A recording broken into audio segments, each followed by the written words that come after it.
So now let's take a few minutes to explain why was it that sellers end up sharing most of the burden of this tax.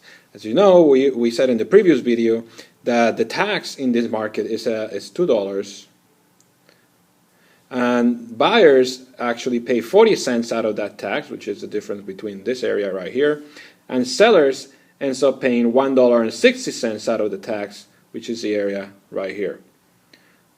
So why is it that the sellers actually pay up so much?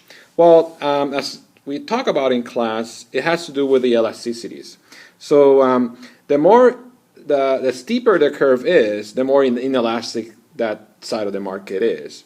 The slope of this curve, the supply curve, is given by this number is 8, and the slope of the demand curve is actually 2. So since the supply curve is more inelastic than the demand, then they have more trouble adjusting, changing their behavior to this pain, which is the tax, and that's why they share most of the burden. In other words, if you put a tax on this market, most of the consumers will get out.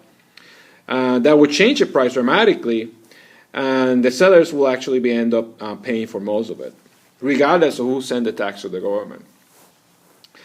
Now, another word that you should see is that the way I found out the differences in the burden of the tax is by comparing the price, the oil price, to that curve. So if I want to find out the tax on suppliers, I compare the equilibrium price, the distance between the equilibrium price to the supply curve. If I want to find out the burden on the buyers, I do it by comparing the oil equilibrium price to the demand curve.